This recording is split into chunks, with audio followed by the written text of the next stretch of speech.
Hello बच्चों, कैसे हैं आप। उम्मीद करती हूँ आप बढ़िया और एकदम मज़े में होंगे।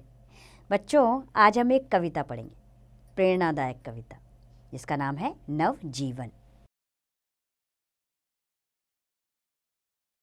बच्चों, प्रस्तुत कविता में कवि ने अपनी श्रद्धा को ईश्वर के प्रति दर्शाते हुए नश्वर क्षणभंगुर वस्तुओं तथा संसार की घोर भर्त्सना की है।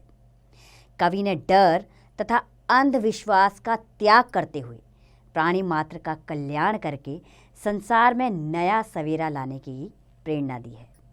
तो आइए इन बिंदुओं को ध्यान में रखते हुए हम अपनी कविता आरंभ करते हैं। यह कविता सुमित्रा नंदन पंत द्वारा लिखी गई है। तो समझे इस कविता के जरिए कवि क्या कहना चाहता है। जग जीवन में जो चिर महान, सौंदर्यपूर्ण और सत्य प्राण, मैं उसका प्रेमी बनूं नाथ, जो हो मानव के हित समान। जग जीवन में जो चिर महान यानी सदा से महान, चिर का अर्थ होता है सदा। तो इन पंक्तियों में कवि कह रहा है, हे ईश्वर, ये संसार इस जीवन में जो सदा से महान है, जो सौंदर्य से परिपूर्ण है, जो सत्य है, जो प्राण है, हे नाथ, मैं उसका प्रेमी बनूं और मानव के हित के लिए सदा काम करता रहूं। अर्थात मेरा ऐसा जीवन बनाइए हे नाथ कि मैं मानव के लिए परोपकार की भावना अपने मन में रखूं और दूसरों को भी उसके अनुसार चलने के लिए प्रेरित करूं। अगली पंक्तियां हमारी, जिससे जीवन में मिले शक्ति, छूटे भय संशय अंधभक्ति, मैं वह प्रकाश बन सकूं नाथ, मिल जाए जिसमें अखिल व्यक्ति। जिससे जीवन में मिले शक्ति, अर्थात मैं ऐसा प्रबल बनूं आपके आशीर्वाद से कि मेरे अंदर इस जीवन में अटूट शक्ति आए। मेरे अंदर से भय संशय, संशय यानी संदेह, और अंधभक्ति, अंधभक्ति यानी तर्कहीन भक्ति कहा जाता है जिसे। अर्थात मैं इतना शक्तिवान बनूं कि मेरे अंदर से भय हटे, मेरे अंदर से संदेह हटे और अंधभक्ति का नाश हो जाए। मैं वह प्रकाश बनूं हे नाथ, हे ईश्वर मेरे, मैं वह ऐसा प्रकाश बनूं कि मिल जाए जिसमें अखिल व्यक्ति, अर्थात जिसमें सारे व्यक्ति सदा के लिए मिल जाएं। दिशि दिशि में प्रेम प्रभा प्रसार, हर भेदभाव का अंधकार, मैं खोल सकूं चिर मुद्रे नाथ, मानव के डर के स्वर्ग द्वार।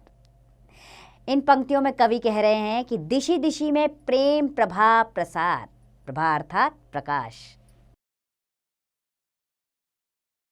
अर्थात चारों दिशाओं में प्रेम का प्रकाश फैल जाए और भेदभाव का अंधकार उसका विनाश हो जाए।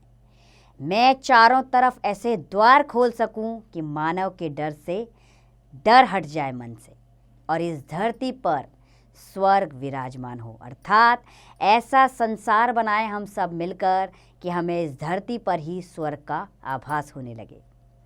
पाकर प्रभु तुमसे अमर दान, करके मानव का परित्राण, ला सकूं विश्व में एक बार फिर से नवजीवन का विहान।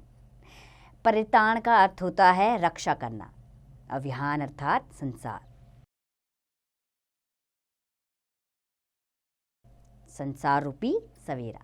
तो इन पंक्तियों में कवि कह रहा है कि हे प्रभु, मुझे तुम ऐसा अमर दान दो कि मैं हर प्राणी मात्र की रक्षा करूं।